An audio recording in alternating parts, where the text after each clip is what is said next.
નમસ્કાર મિત્રો, આજના વિડીયોની અંદર જાણીશું કે મકાન લે વેચ પછી જે સ્ટેમ્પ ડ્યુટી ભરવાની થતી હોય છે તેના માટે કયા કયા ડોક્યુમેન્ટ જોઈએ, કેવી રીતે અરજી કરવી, જેટલી માહિતી મારી પાસે છે એ તમને આપવાનો પ્રયત્ન કરું છું. તો ચાલો જાણીએ. એલોટમેન્ટ, શેર સર્ટી, પજેશન લેટર બાબતની અરજી સાથે રજૂ કરવાના ડોક્યુમેન્ટ અંગેનું ચેકલિસ્ટ. નોટરાઇઝ્ડ ડિક્લેરેશન કરેલું હોય તો તેના પર ₹300ની સ્ટેમ્પ ડ્યુટી અથવા એફિડેવિટ કરેલ હોય તો ₹25ની સ્ટેમ્પ ડ્યુટી વાપરવી જરૂરી છે. સોસાયટી દ્વારા ઇસ્યુ થયેલ અસલ એલોટમેન્ટ લેટર, અસલ શેર સર્ટી, અસલ પજેશન લેટર જેમાં પ્રથમ એલોટીથી શરૂ કરી છેલ્લા માલિક સુધીની તમામ તબદીલીઓની વિગતો, તબદીલી સંબંધે રજૂ થયેલ પુરાવાઓ, ઠરાવો, તબદીલીની સ્પષ્ટ તારીખ અને મિલકતનો પ્રકાર તથા ક્ષેત્રફળ સહિતની વિગતો દર્શાવેલી હોવી અનિવાર્ય છે. ઉત્તરોત્તર થયેલ તબદીલી અંગેના દસ્તાવેજી પુરાવા, ઇન્ડેક્સ નકલ, પેઢીનામું, વિલ વગેરે. મિલકતના વર્ણન અંગે survey number, city survey number, TP scheme number, final plot number, ગામતળ, મિલકત કાર્ડ ડિક્લેરેશનમાં સ્પષ્ટ દર્શાવવા જરૂરી છે.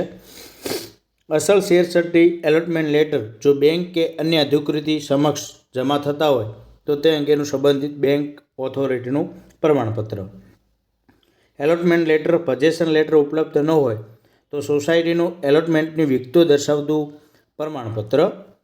ઉપરોક્ત પુરાવાઓ પૈકી અરજદારશ્રી દ્વારા રજૂ કરેલ પુરાવાઓની ચકાસણીના અનુસંધાને જો કોઈ વધુ પુરાવાની જરૂર જણાશે તો તેવા કેસોમાં સંબંધિત કચેરી દ્વારા અરજદારશ્રીને નોટિસ પાઠવી સુનાવણીની તક આપી સ્ટેમ્પ ડ્યુટી સંબંધિત નિર્ણય કરવામાં આવશે. તો આ રીતનું એફિડેવિટ આવે છે, આપ જોઈ શકો છો. તેની અંદર એ પણ જણાવેલું છે કે તારીખ 27/4/1982 પછી જો કોઈ કોઓપરેટિવ હાઉસિંગ સોસાયટી લિમિટેડે મિલકત ફાળવેલ હોય તો તેમાં સ્ટેમ્પ ડ્યુટી ભરવાની થાય છે. બરાબર છે, અહીં એ માહિતી આપેલી છે. આ તમને નીચે હું ડિસ્ક્રિપ્શન લિંક પણ આપી દઈશ, ત્યાંથી તમે ડાઉનલોડ કરી શકશો. હવે ઓનલાઈન માહિતી જોઈ લઈએ કેવી રીતે કરવું. તમારે ગૂગલ સર્ચમાં જઈ અને આ ircmsgoi.in જે વેબસાઇટ છે એ ખોલવાની છે, તેના ઉપર ક્લિક કરવાનું છે. તેના ઉપર ક્લિક કરશો તો અહીં તમામ માહિતી આવી જશે. અહીંથી તમે ડાઉનલોડ પણ કરી શકશો એ તમામ વિગતો. ત્યારબાદ ઈ ફાઇલિંગ ઉપર ક્લિક કરવાનું રહેશે.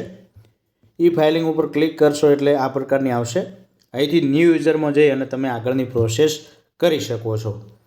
તો આ રીતે તમે આ વેબસાઇટ ઉપરથી વધુ માહિતી જાણી શકો છો. થેન્ક યુ, આભાર.